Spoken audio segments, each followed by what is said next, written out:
اعوذ باللہ من الشیطان الرجیم بسم اللہ الرحمن الرحیم الحمد للہ رب العالمین وصلی اللہ علی محمد وآلہ الطاہرین اللہم صلی علی محمد وآل محمد عجل۔ خوب، المبحث الخامس، پانچویں بحث جو ہے المعرفۃ والنکرہ، معرفہ اور نکرہ کے سلسلے میں ہے۔ معرفہ اور نکرہ یہ بھی اسم سے مخصوص ہے، فعل میں کوئی معرفہ اور نکرہ نہیں ہوتا ہے، یہ اسم کی خصوصیات میں سے ہے۔ اور یہ بحث مخصوص ہے کس سے مولانا؟ اسم سے، چونکہ اسم کا خاصہ ہے، اسم کبھی معرفہ ہوتا ہے کبھی نکرہ ہوتا ہے۔ ابتدائی بحث میں، مقدمے میں معرفہ اور نکرہ کی تعریف اور اس کی تقسیمات کو بیان کریں گے۔ سب سے پہلے معرفہ کی تعریف کی ہے، کہ المعرفۃ اسم دل علی معین معلوم نحو محمد مکہ ہوا ھذا، والنکرہ اسم دل علی غیر معین نحو رجل کتاب۔ معرفہ کی تعریف کی ہے، کہتے ہیں کہ معرفہ ایسا اسم ہے جو کسی معین اور معلوم پر دلالت کرے۔ معرفہ وہ اسم ہے جو معین اور معلوم پر دلالت کرے، شخص یا شے فرق نہیں پڑتا۔ معرفہ ایک ایسا اسم ہے جو شخص معین یا شے معین پر دلالت کرے۔ ایک چیز معین ہو، معلوم ہو، اس پر اگر کوئی کلمہ دلالت کرتا ہے تو اس کلمے کو کہا جائے گا معرفہ۔ جیسے محمد، جب محمد کہا جاتا ہے تو اس کی دلالت ایک شخص خاص پر، ایک شخص معین پر ہوتی ہے، دوسرے پر نہیں ہوتی۔ مکہ، جب مکہ کہا جاتا ہے، مکہ شخص کا نام نہیں ہے، کیا ہے؟ جگہ کا نام ہے۔ لیکن جب مکہ کہا جاتا ہے تو کلمہ مکہ کی دلالت اس شہر خاص پہ ہوتی ہے، اس معین اور معلوم جگہ پہ ہوتی ہے جس کے لیے یہ نام رکھا گیا ہے۔ ٹھیک، تو معرفہ اس اسم کو کہا جاتا ہے جو معین اور معلوم شخص یا شے پر دلالت کرے۔ یہاں نہیں دیا ہے شخص یا شے، لیکن آپ تعریف سے یہ بات نکال سکتے ہیں۔ ٹھیک، جو مثالیں دی، مثال سے آپ نکال سکتے ہیں کہ اسم کبھی شخص معین پہ دلالت کرتا ہے، کبھی شے معین اور معلوم پہ دلالت کرتا ہے، تو فرق نہیں پڑتا، چاہے شخص معین و معلوم ہو چاہے شے معین و معلوم ہو، اس پر جو کلمہ دلالت کرے گا اس کلمے کو کہا جائے گا معرفہ۔ پس معرفہ وہ اسم ہے کہ جو کسی معین اور معلوم شخص یا شے پر دلالت کرے، جیسے محمد مکہ ہوا ھذا۔ ٹھیک، اب کہیں گے ہوا ھذا یہ کیا ہے؟ یہ بھی آتے ہیں معرفہ میں، یہ بھی معین شخص یا معین شے پہ دلالت کرتا ہے۔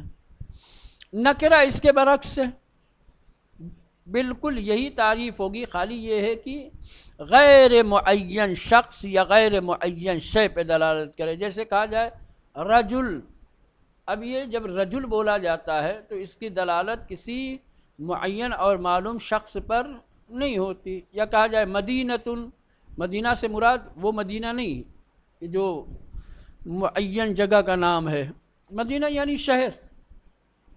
عربی میں اگر مدینہ کہا جائے تو یہ کیا ہے؟ کسی معین اور معلوم شہر پہ دلالت نہیں کرتا، لہٰذا اس کو کیا کہا جائے گا مولانا؟ نکرہ۔ تو جو غیر معین اور غیر معلوم شخص یا شے پہ دلالت کرے اسے کہیں گے نکرہ۔ یہ چھوٹی چھوٹی جو عربی میں تعریفیں ہوتی ہیں نا، کوشش کیا کریں کہ عربی میں ہی عبارت یاد کر لیا کریں۔ جیسے معرفہ کی تعریف ہوا اسم دل علی معین معلوم، ختم، اتنا ہی یاد کریں۔ والنکرہ اسم دل علی غیر معین، نکرہ وہ اسم ہے، نکرہ بھی اسمی ہوتا ہے لیکن اس کی دلالت غیر معین شخص یا غیر معین شے پہ ہوتی ہے۔ جیسے رجل، آدمی، یہ شخص. لیکن جب رجل بولا جاتا ہے تو اس کی دلالت کسی معین اور مخصوص انسان کے اوپر نہیں ہوتی. رجل آپ بھی، آپ بھی، آپ بھی، کون سا ہے نا. کتاب یہ شخص نہیں ہے، شے ہے. لیکن جب کتاب بولا جاتا ہے تو اس کی دلالت کسی معین کتاب پر نہیں ہوتی ہے، اس لیے اس کو کہا جائے گا نکرہ. ٹھیک، تو معرفہ اور نکرہ کی تعریف معلوم ہوگی. معرفہ وہ اسم ہے جو کسی معین اور معلوم شخص یا شے پہ دلالت کرے. نکرہ وہ اسم ہے جو غیر معین شخص یا غیر معین شے پر دلالت کرے. نکرہ کی ایک ہی قسم ہے، نکرہ کی اقسام نہیں ہے.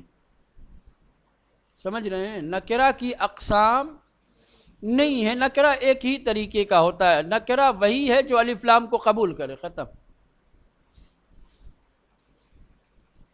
اس کی علامت یہ ہے نکرہ کی کہ وہ الف لام کو قبول کرتا ہے، الف لام تعریف کو.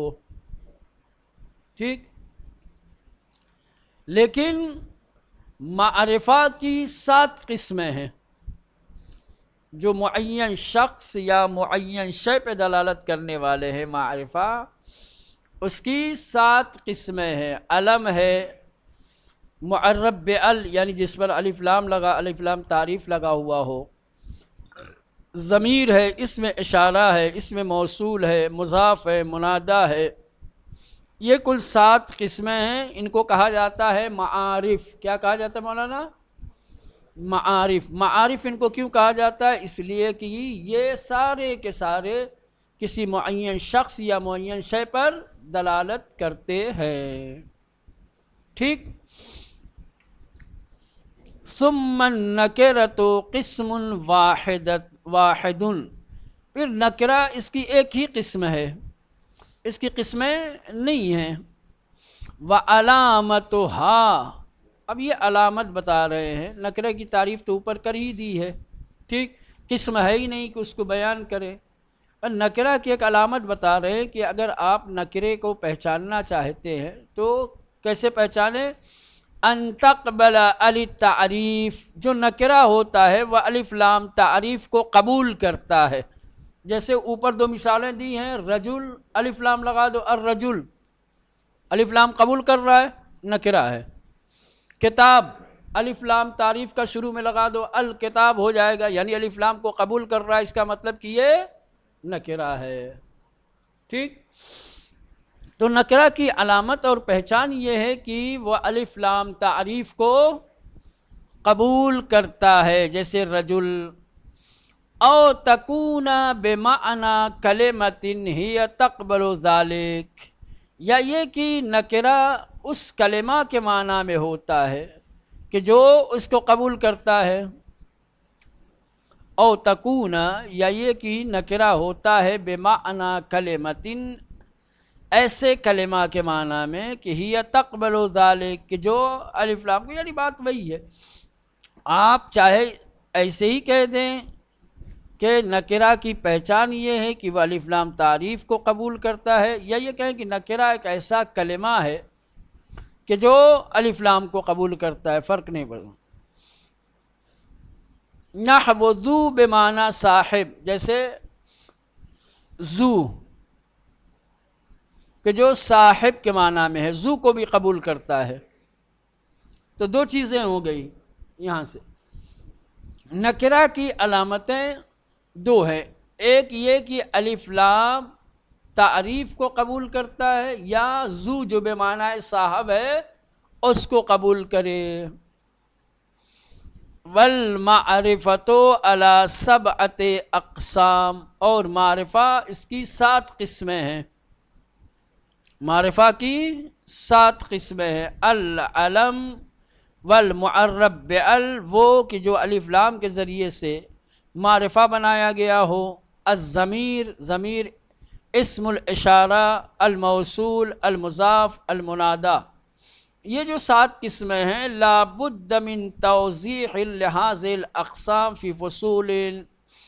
کہنے کہ ہم چند فصلوں میں ان تمام اقسام کی توضیح و تشریح کریں گے. یہ جو معارف کی 7 قسمیں ہیں، معرفہ کی جو 7 قسمیں ہیں، ہر ایک کو الگ الگ فصلوں میں تفصیل کے ساتھ بیان کریں گے. اب ہر ایک کی تفصیل آئے گی. سب سے پہلے معرفہ میں کیا تھا؟ العلم. اب الفصل الاول العلم، پہلی فصل معارف کے بیان میں جو علم ہے معرفہ میں، معرفہ کی جو پہلی قسم ہے العلم. ٹھیک، اب یہ فصل اس سے مخصوص ہے. علم کیا ہوتا ہے؟ وَهُوَ مَا دَلَّ عَلَى وَاحِدٍ مُعَيَّنٍ بِالْوَضْعِ. کہہ رہے ہیں کہ علم وہ ہے جو واحد اور معین پر دلالت کرے وضع کے ذریعے. کیا مطلب وضع کے ذریعے؟ یعنی واضع الفاظ نے، واضع کلمہ نے جب اس کلمے کو وضع کیا ہو تو کسی ایک معین شخص یا شے کے لیے کیا ہو، کہ اس کو کہیں گے علم. علم یعنی وہی نام. سمجھ رہے ہیں؟ یعنی یہ معرفہ میں اہم معارف ہے علم، جو ایک معین شخص یا شے پہ دلالت کرتا ہے وضع کے ذریعے. وضع کی قید اس لیے لگائی ہے کہ کبھی کبھی ایسا ہوتا ہے کہ ایک کلمہ کثرت استعمال کی وجہ سے کسی ایک معین شخص یا شے پہ دلالت کرنے لگتا ہے تو اس کو علم نہیں کہا جائے گا. سمجھ رہے ہیں؟ ہاں، وہ لقب ہو سکتا ہے لیکن علم کیا ہوتا ہے کہ ابتدا سے ہی اس کلمے کو کسی ایک معین شخص یا شے کے لیے بنایا گیا ہو. وہ بنایا ہی گیا ہے وہ کلمہ کسی شخص معین یا شے معین اور شے خاص کے لیے، تو کہیں گے علم. جیسے محمد، کہ جب واضح نے کلمہ محمد کو وضع کیا تو ایک معین فرد کے لیے، ایک معین شخص کے لیے، نہیں یہ کہ اس کلمے کو وضع نہیں کیا گیا ہے، بنایا نہیں گیا ہے شخص معین کے لیے، استعمال کی وجہ سے شخص معین پہ دلالت کرنے لگا ہونا. فرق ہے دونوں میں کہ ایک کلمے کو ایک معنی خاص کے لیے بنایا جائے، ٹھیک، یا ایک کلمہ بنایا گیا ہو کسی اور معنی کے لیے لیکن کثرت استعمال کی وجہ سے کوئی اور معنی دینے لگے. ٹھیک، تو کہہ رہے ہیں کہ علم وہ ہے جو دلالت کرے کسی ایک معین پر وضع کے ذریعے. ادھر سے آپ تعریف کریں تو اور آسان ہو جائے گا. کہہ رہے ہیں کہ علم وہ معرفہ ہے کہ جو وضع کے ذریعے کسی ایک معین شخص یا شے پر دلالت کرے. ختم. وضع کے ذریعے. ٹھیک، نحو محمد و مکہ، جیسے محمد اور مکہ، کہ ان دو کلموں کو واضح نے واحد اور معین شخص یا شے کے لیے بنایا ہے. وَلِلْعَلَمِ تَقْسِیمَاتٌ لِأَنَّهُ. کہہ رہے ہیں علم کی کچھ تقسیمات ہیں، علم کی کچھ قسمیں ہیں. الگ الگ رخ سے، الگ الگ اعتبار سے علم کو تقسیم کیا گیا ہے. ایک مرتبہ مفرد اور مرکب کے اعتبار سے علم کبھی مفرد ہوتا ہے، کبھی مرکب ہوتا ہے. یہ مفرد تثنیہ اور جمع کے مقابلے میں نہیں ہے مولانا، مفرد مرکب کے مقابلے میں ہے. تو علم کبھی مفرد ہوتا ہے جیسے زید، یا مرکب ہوتا ہے، اور مرکب کی تین قسمیں ہیں، کبھی مرکب اضافی، کبھی اسنادی، کبھی مزجی. تو یہ پہلی تقسیم ہے علم کی. کس کے اعتبار سے؟ افراد و ترکیب کے اعتبار سے، یا مفرد اور ترکیب کے اعتبار سے. یہ علم یا مفرد ہوگا یا مرکب ہوگا. مرکب میں بھی یا مرکب اضافی یا مرکب اسنادی یا مرکب مزجی. ٹھیک واضح ہے. للعلم تقسیمات، علم کے لیے کچھ تقسیمات ہیں. علم کو الگ الگ اعتبار سے تقسیم کیا گیا ہے. لأنہ، کیونکہ یہ جو علم ہے پہلی تقسیم کے اعتبار سے اما مفرد یا مفرد ہوگا.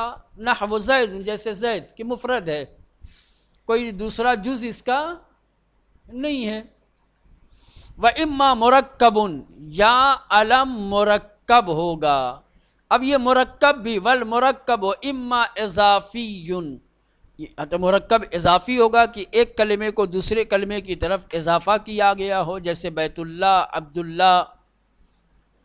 نحو بیت اللہ و عبداللہ، جیسے بیت اللہ و عبداللہ کہ پہلی مثال میں بیت کو اضافہ کیا گیا اللہ کی طرف اور دوسرے میں عبد کو اضافہ کیا گیا اللہ کی طرف. و اما اسنادی جن، یا مرکب اسنادی ہوگا. دو الگ الگ جز ہیں لیکن دونوں جز ایک دوسرے کے لیے کیا ہے، ایک کو دوسرے کی طرف نسبت دے دی گئی ہے. اسناد یعنی نسبت دی گئی ہے، اضافہ نہیں کیا گیا ہے. اضافے اور نسبت میں فرق ہے. جیسے تعبت شرہ، دیکھیں یہ دو کلمے، تعبت ایک، شرہ کیا ہے، دوسرا جز ہے. اب یہ مرکب ہو گیا. اسناد تعبت کو شرہ کی طرف نسبت دی گئی.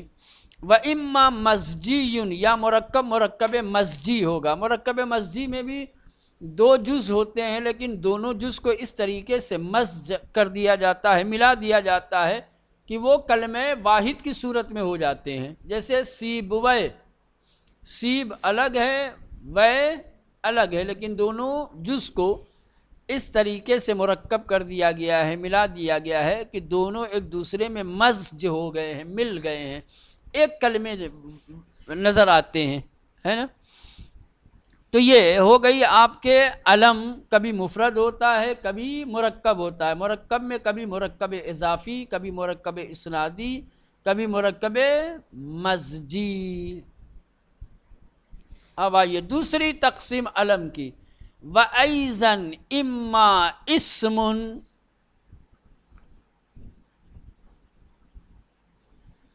اما کنیت، اما لقب. اب یہ تین چیز. علم کی ایک دوسری تقسیم ہے کہ علم کبھی اسم ہوتا ہے. اسم سے مراد جو کسی مسمى کی خبر دے، جو کسی شخص یا کسی ذات کی خبر دے، مسمى اس کو کہتا ہے. جیسے دیکھیں میرا نام محمد اسلم، ٹھیک. اب یہ محمد اسلم اسم ہے اور میں خود کیا ہوں، مسمى ہوں. میرا جب نام لیا جاتا ہے تو میرا نام مسمى میری ذات پہ دلالت کرتا ہے، مجھ کو بتاتا ہے، میری خبر دیتا ہے نا. تو کہتے ہیں کہ علم یا تو اسم ہوگا. اسم کیا ہے؟ وَهُوَ مَا نَبَّأَ عَنِ الْمُسَمَّى. اسم وہ ہے کہ جو مسمى کی خبر دے، جو مسمى کو بتائے، جو مسمى پر دلالت کرے. مولانا جیسے زید، زید اسم ہے. جب زید بولا جاتا ہے تو اس کی دلالت کس پر ہوتی ہے؟ جس شخص کا یہ نام ہے. زید کس کو بتاتا ہے؟ مسمى کو. جو زید ہے جس شخص کا یہ نام رکھا گیا اس پر. تو علم کی ایک قسم یہ ہے کہ علم، ایک تقسیم یہ ہے کہ علم یا تو اسم ہوگا، اما کنیت، یا کیا ہوگا مولانا؟ کنیت ہوگا. کنیت کیا ہے؟ وَهِيَ مَا تَصَدَّرَ لِإِفَادَةِ التَّعْظِيمِ بِأَبٍ أَوْ أُمٍّ. کہہ رہے ہیں کہ کنیت وہ اسم ہے کہ جس کے ابتدا میں اب یا ام ہو اور تعظیم کا فائدہ دے. دو چیزیں ہیں، ٹھیک مولانا. کنیت اسے کہتے ہیں کہ جس کے شروع میں اب یا ام ہو اور تعظیم کا فائدہ دے. اصل میں یہ کنیت بھی کیا ہوتا ہے؟ وہی اسم ہی ہوتا ہے مولانا. کیا ہوتا ہے؟ علم ہوتا ہے، اسم ہوتا ہے، بس خالی اس کے شروع میں اب یا لگا دیا جاتا ہے. اور یہ اب اور اس لیے لگایا جاتا ہے کہ اس کی تعظیم و تحریم مد نظر ہوتی ہے، مسمى کی تعظیم کے لیے.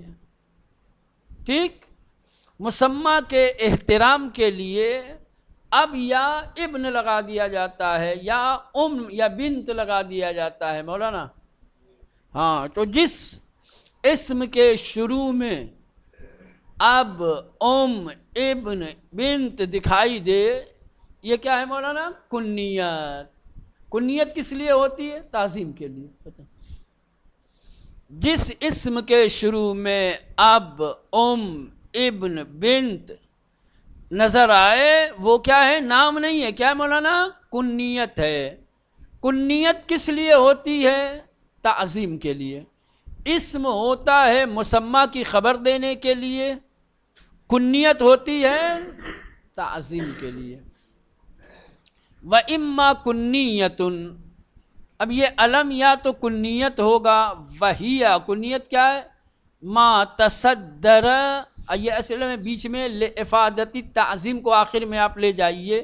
ما تصدر بِأَبٍ او أُمٍ، کہنے کی کنیت وہ ہے کہ جس کے صدر میں، جس کے ابتدا میں اب یا ہو، لِافَادَةِ التعظیم، تاکہ وہ تعظیم کا فائدہ دے. اصلاً کنیت تعظیم کے لیے ہی بنائی گئی ہے. جب کسی شخص کی تعظیم کرنی ہوتی ہے، کسی کا احترام کرنا ہوتا ہے، تو کنیت کا استعمال کیا جاتا ہے، وہاں نام کا نہیں کیا جاتا. جیسے ابی عبداللہ، امام حسین علیہ السلام کو کیا کہتے ہیں؟ اب یہ ابا عبداللہ، ابی عبداللہ، یہ تو حالات کے اعتبار سے کبھی ابا کبھی ابی ہوتا ہے. ٹھیک ہے، ہاں. نحو ابی عبداللہ، جیسے ابی عبداللہ یا کلثوم. ٹھیک، ہاں.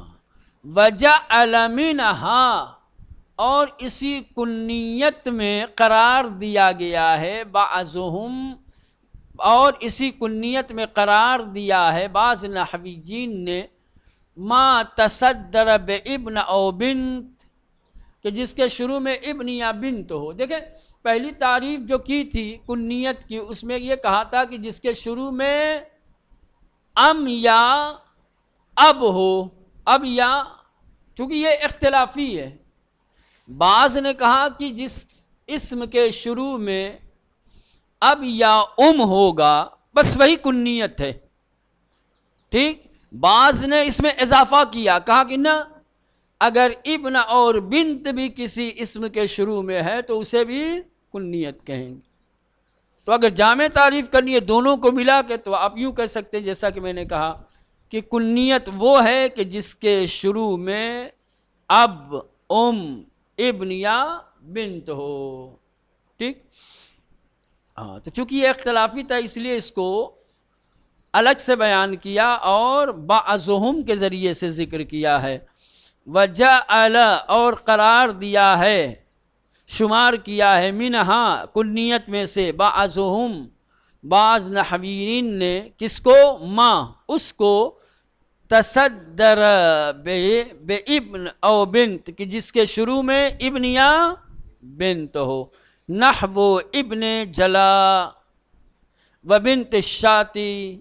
ٹھیک، یہ ہو گیا. اسم ہو گیا جو مسمى کی خبر دے. کنیت جس کے شروع میں اب ابن یا بنت ہو اور تعظیم کا فائدہ دے. وَإِمَّا لَقَبٌ، اور علم کبھی کبھی لقب ہوتا ہے. لقب کیا ہے؟ جو مدح یا ذم پہ دلالت کرے. مولانا بالکل آسان. لقب وہ ہے جو مدح یا ذم کا فائدہ دے، جس سے کسی کی تعریف یا کسی کی تنقیص سمجھ میں آئے، کسی کی اچھائی یا برائی کو بیان کرتا ہے مدح. یہ کیا نام ہے؟ لقب. لقب ہمیشہ کیا ہوتا ہے مولانا؟ انسان کی کارکردگی کو دیکھ کے، انسان کی زبان کو، گفتار کو، رفتار کو، ہے نا، کسی اچھی یا بری خصلت کو دیکھ کر کے دے دیا جاتا ہے. ہمارے گاؤں میں ہے نا کتنا نام کا پتہ ہی نہیں ہے. ٹھیک، جس سے مشہور ہو گئے لوگ اسی سے جانتے ہیں. میرے گاؤں کا ایک نوجوان لڑکا تھا، بیچارہ بڑا سیدھا سادہ تھا، ایک بچے کا باپ، اس کو سب بابو بابو کہتے تھے. ابھی انتقال ہو گیا، خدا رحمت کرے اس کو. اس کا اصلی نام کیا تھا کوئی جانتے ہی. اب بابو اس کا لقب. اس کے گھر والے محبت سے، پیار سے اس کو کیا کہتے تھے؟ بابو کہتے تھے. تو سب کہتے تھے کہ ابے تو بوڑھا ہو جائے گا تب بھی بابو ہی رہے گا. یہ لقب جو ہے مدح یا ذم کا فائدہ دیتا ہے. مدح ہو ذم کے لیے لقب ہوتا ہے. لقب کی دلالت مدح و ذم پہ ہوتی ہے. جو کہہ رہے ہیں اما لقب علم، یا تو لقب ہوگا. لقب کیا ہوتا ہے؟ وَهُوَ مَا أَفَادَ الْمَدْحَ أَوِ الذَّمَّ. لقب وہ ہے جو مدح یا ذم کا فائدہ دے. نحو صادق، آپ نے کسی کو دیکھا کہ بڑا سچا ہے، راست گو ہے، قولاً بھی عملاً بھی، تو کیا کہیں گے اس کو؟ صادق کہہ دیا آپ نے. اب یہ صادق کیا ہے؟ مدح کے لیے ہے، اس کی ستائش کے لیے ہے، اس کی تعریف کے لیے ہے. وبتت، بطخ جیسا دیکھا کسی نے، پک پک پک پک بولتا رہتا ہے، ہے نا، تو اس کو آپ نے کہہ دیا بتتن، ہے نا، یہ ذم کے لیے ہے. ٹھیک مولانا، چلیں تو یہاں تک رہنے دے. یہ دو تقسیم ہو گئی کس کی؟ علم کی، کہ علم یا مفرد ہوگا یا مرکب. پھر علم یا اسم ہوگا یا کنیت ہوگا یا لقب. ٹھیک، تقسیم ہو گئی، تعریف ہو گئی، ہر ایک کی مثال ہو گئی. یہاں تک کسی کو اگر کسی طریقے کوئی مشکل ہو، کوئی سوال ہو تو بسم اللہ.